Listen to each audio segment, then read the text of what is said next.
कन्यादानासाठी कोण येतंय? मी.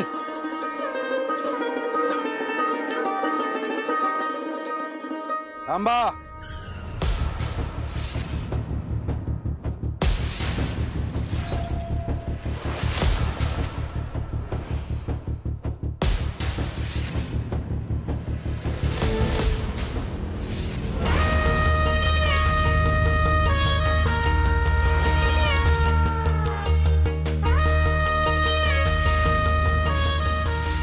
तिचा थोरला भाऊ अजून जिवंत आहे की हंबीरराव कदम,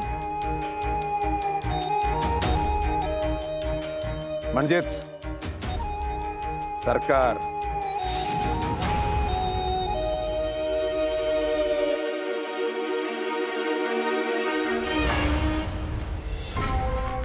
नमस्कार. आणि मी ह्यांची बायको मनीषा हंबीरराव कदम. म्हणजे सरकार.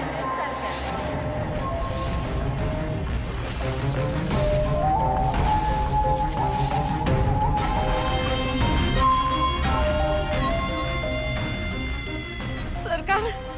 आई. सरकार. सरकार. हो, कुठे गेला होता तुम्ही? किती शोधलं तुम्हाला? हो, असं आपलं घर संसार सोडून कुणी जात का सांगा बरं? एवढं शोधलं, कुठं नाही शोधलं मी तर आशाच सोडली होती बघा. तरी आपली मला सारखं सांगायची की सरकार नक्की घरी परत येणार म्हणून. ती म्हणत होती तसंच झालं बघा. आणि तुम्हाला असं एकदम सुखरूप बघून मला लई भारी वाटायला लागलंय. हो रुक्मिणी, तुला काय कळत नाही का? जरा भानाव ये. अगं काय याडबीड लागलं तुला का? गंमत वाटती सगळी. आता आमच्या दोघांचं लगीन झालंय, सरकारांचं आणि माझं.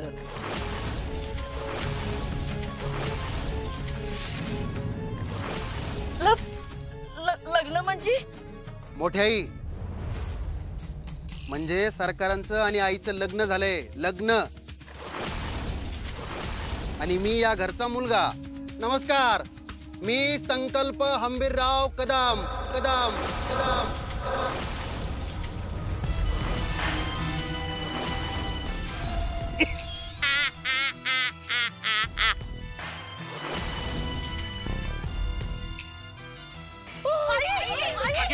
काके दिप्या पाहिजे. दिप्या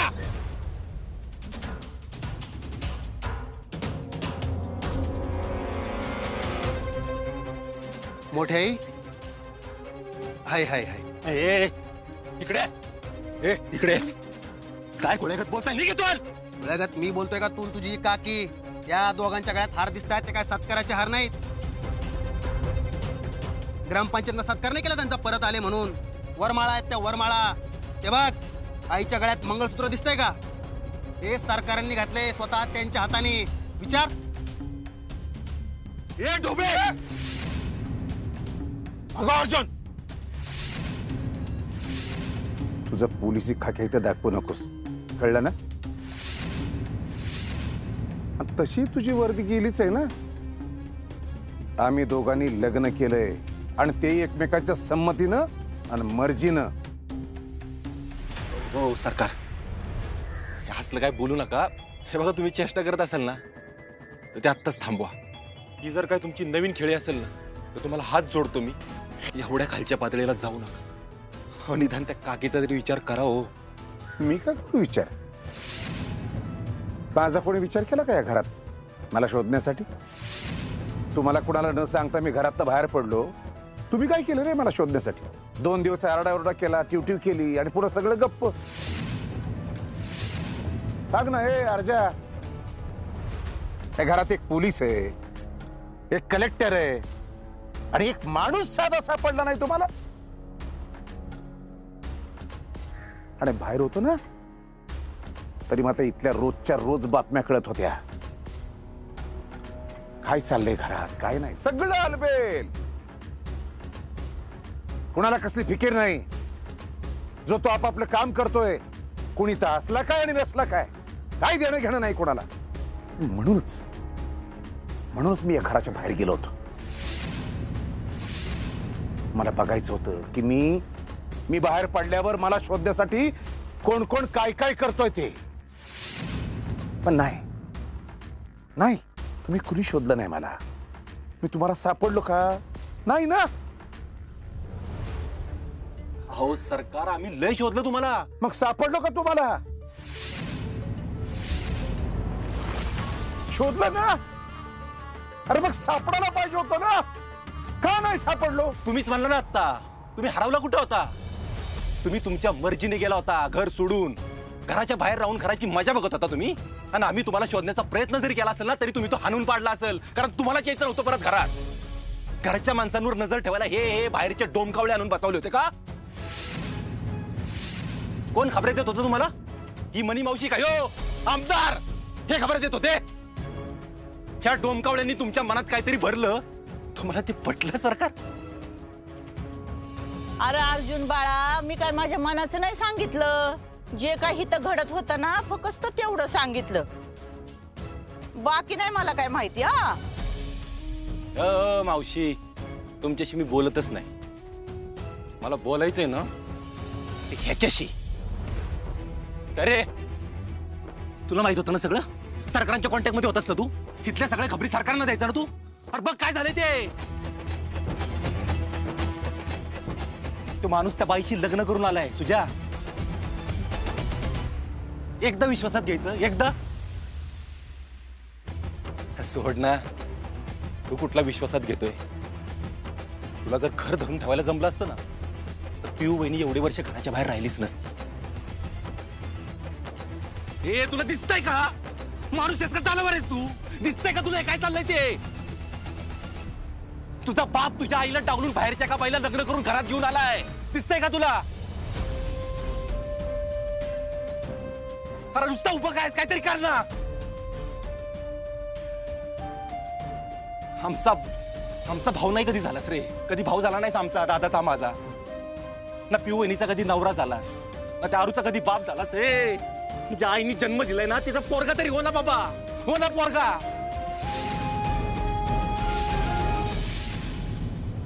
अरे त्याला कशाला बोलतोयस? त्याची काही चूक आहे? तू त्याचा भाऊ आहेस ना, तुझी चूक आहे. वरतोड करून बोलते ना. त्याची बायको, तिची चूक आहे. त्यांच्या आईची चूक आहे. हो, ही सगळी चूक या रुक्मिणीची आहे. या रुक्मिणी पायीच मी हे घर सोडून गेलो. कारण तिला हे घर कधी सांभाळायला जमलंच नाही. कधी कुठला निर्णय वेळेत घेतला नाही. त्याची अंमलबजावणी करता आली नाही. काय झालं थोरल्या पोराच्या संसाराचं? गेली 15 वर्ष त्याच्या संसारावर फूल नाही. दुसरं लग्न कर, दुसरं लग्न कर, त्याला तयार कर म्हणून सांगितलं. काय केलं? नाही जमलं. सुजाच्या या बायकोला धक्का ठेव म्हटलं होतं, ते तरी जमलं का? अर्जुनला नीट शिकव, तेही जमलं नाही. काय नव्हतं तुझ्याकडं? सगळं होतं. सरकारची बायको.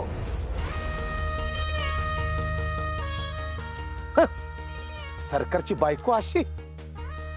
सरकारची बायको कशी पाहिजे होती? हा, एकदम खमक्या, सगळ्यांना पुरून उरणारी. पण ही निव्वळ मुळमुळू. अरे हिनं सरकारचा आणि त्याच्या घराचा आबच राखला नाही. हिला राखताच आला नाही. वा,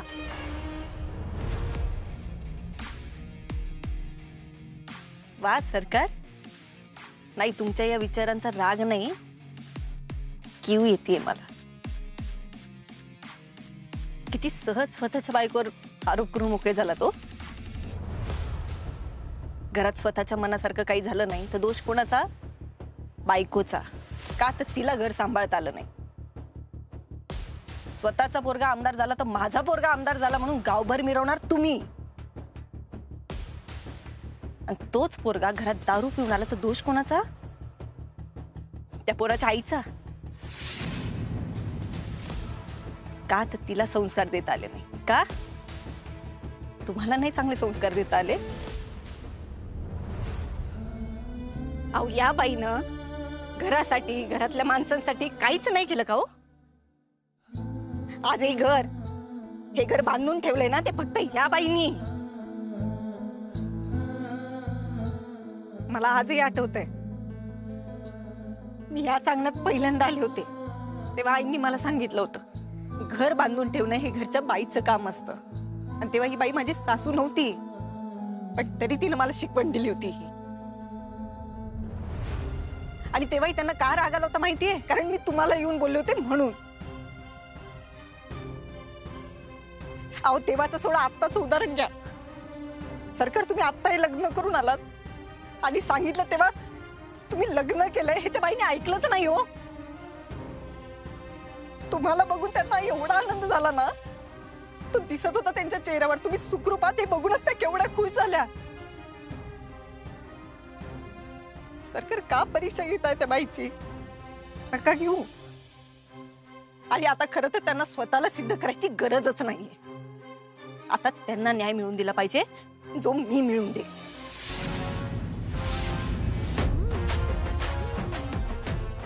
मला हे लग्न मान्य नाहीये.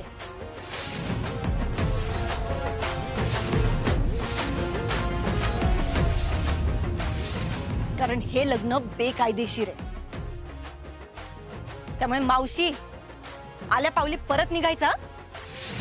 आणि जर इथनं गेला नाहीत ना तर पोलिसांना बोलून अटक करायला लावेल तुम्हाला. अगं आपे, अगं माझं तर ऐकून घे तू. काय पोलीस बिलीस बोलती? अगं अर्जुननी सांगितलं ना तसं मी माझा बंट्या गाव सोडून चाललो होतो. मग सरकार भेटले, त्यांनी लग्नाची मागणी घातली. मी किती नको नको नको म्हणत होते, पण त्यांनी लय आग्रह केला. मग आता आम्ही गाव सोडून चाललो होतो ना. कुठं जाणार गाव सोडून? ना गाव ना काय. मग बंट्या म्हणला कर आई म्हणून. आता मला एवढं मोठं चांगलं खानदान मिळतंय, घरदार मिळतंय म्हणून मी बी नाही म्हणले, लगीन केलं. मग याच्यात माझं काय चुकलं सांग बरं तू? एक्सक्यूज मी कलेक्टर मॅडम, कायद्याचा मुद्दा आहे ना. मला माहित होतं तुम्ही ही कायद्याची भाषा बोलणार म्हणून, पण काळजी करू नका, त्याची सगळी व्यवस्था झाली. काय सगळी कायदेशीर कागदपत्र आहेत माझ्याकडे. तुम्हाला कोर्टात जायचंय, बिंदास जा. केस टाकायची आहे, बिंदास टाका. काय करायचं ते करा, जा. कलेक्टर मॅडमला कायदेशीर भाषेची उत्तरं मिळाली असतील तर कन्यादान आधी करायचं का माझ्या बायकोचा गृहप्रवेश करायचा?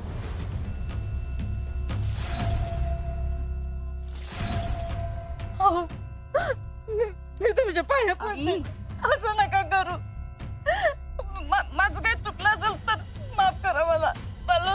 मला एक संधी द्या, परत चूक नाही होणार माझ्याकडनं. हेच खटकतं मला. हे असं तुझं वागणं. जरा कुठं काही झालं की लगेच मुळमुळ असं रडायचं. सरकारची बायको, सरकारची बायको अशी गुळमुळीत नाही, ही अशी वागिणी गत पाहिजेत.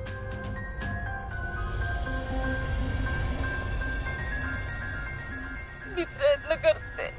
वेळ निघून गेली रुक्मिणी. आता तू माझी बायको नाहीस.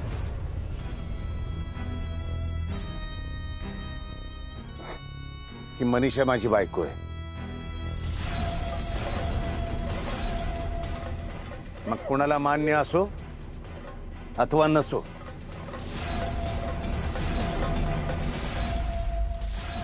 चल मनीषा. सरकार ऐका की, हे बघा, आईंशी असं नका वागू. अहो त्यांचं अख्खं आयुष्य तुम्ही आणि घर आहात, असं त्यांना नका वागू. मी हात जोडते हवं तर. हा बाबा, तुम्ही बोला की काहीतरी त्यांना. हा सांगा ना सरकारांना काहीतरी. विनया कर बाबा कर. आता तूही विनवण्या कर. तू तरी दुसरं काय करणार नाही का? हो कदम, बोला ना त्यांच्याशी काहीतरी. तुम्ही शांत काय, तुमचं ऐकतील ते कशात? बोला. मला माझ्या तायडीचं लग्न करायचंय. मला पुन्हा तिच्या लग्नात कुठलंही विघ्न नकोय. गुरुजी, तुम्ही विधी सुरू करा. करा करा. मी येतोच हे कन्यादान करायला.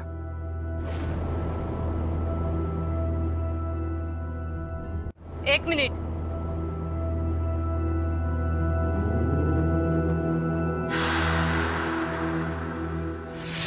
कुठल्या अधिकाऱ्याने कन्यादान करणार आहेस तू माझं? तुझा थोरला भाऊ म्हणून. थोरला भाऊ? अरे भाऊ असला असतास ना तर इतके वर्ष असा अंधाऱ्या खोलीत मला तू डांबून ठेवलं नसतंस. कधी धाकट्या बहिणीसारखं वागवलं नाहीस आणि आता तुला कन्यादान करायचंय. अरे त्या दिवशी वहिनी आली होती माझ्याकडे, मला विचारत होती, वंश तुम्ही सरकारांना माफ केलत का? मी तिला म्हणाले, दादाविषयी माझ्या मनात आता कुठलाच राग नाहीये, मी त्याला माफ केलंय. लय बरं वाटलं रे तिला. आणि तू तिला दोष देतोयस. लय वर्षांपूर्वी मी तुझ्याकडून कन्यादानाचा हक्क हिरावून घेतला होता, पण आता तो कन्यादानाचा हक्क मी तुझ्याकडून मुद्दामून काढून घेते.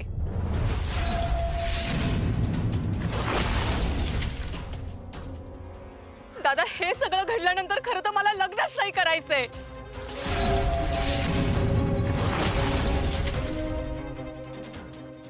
अनिल, मला माफ कर. माझ्या घरावर जे संकट आलंय त्यामुळे मी तुझ्या बरोबर नाही येऊ शकणार. माझ्या माणसांसोबत मला इथं राहायला पाहिजे. झालं, या ईडीच्या नशिबात ना लगीनच नाहीये. पहिल्यांदा काय तर लगीन ठरलं होतं तर त्याच्यातून पळून गेली, आणि आता काय एवढं लगीन झालंय तर त्याच्यात बी तिला मोडता घालायचंय. आपशे कोणी म्हणतात ना. मनीषा, ह्या सगळ्याला तूच कारण आहेस. ज्या दिवसापासून या घरात घुसली आहेस ना त्या दिवसापासून हे घर फोडायच्या मागे लागली आहेस तू. या घरात कायम विष कालवलंयस तू. आणि काय मिळालं ग तुला? स्वतःच्याच बहिणीच्या संसारात विष कालवून.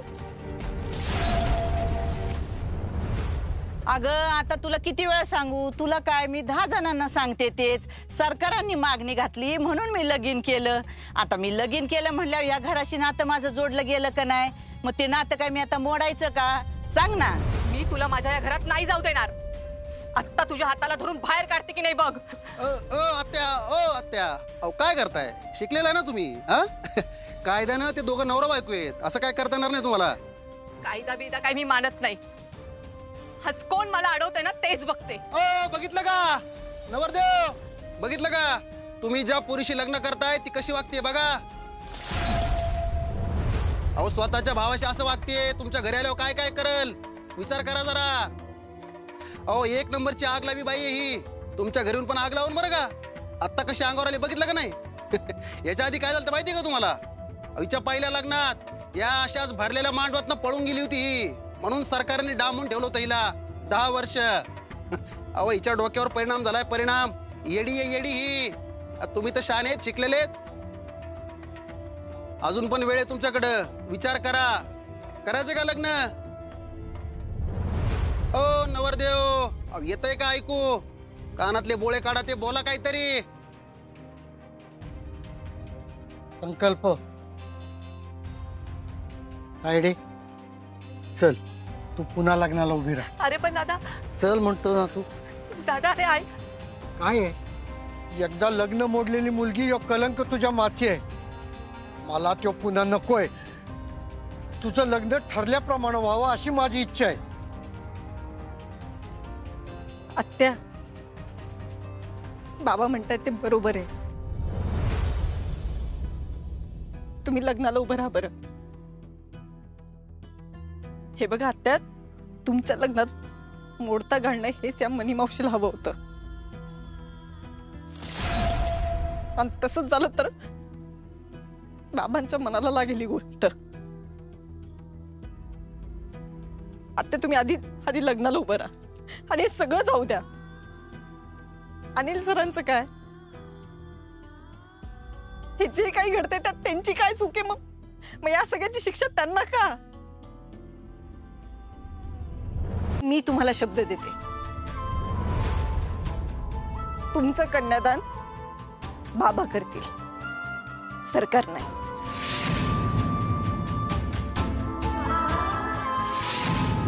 चलतंय. चला आपण आलोय तर हजर तर राहू लागणार ना. या सरकार बसा.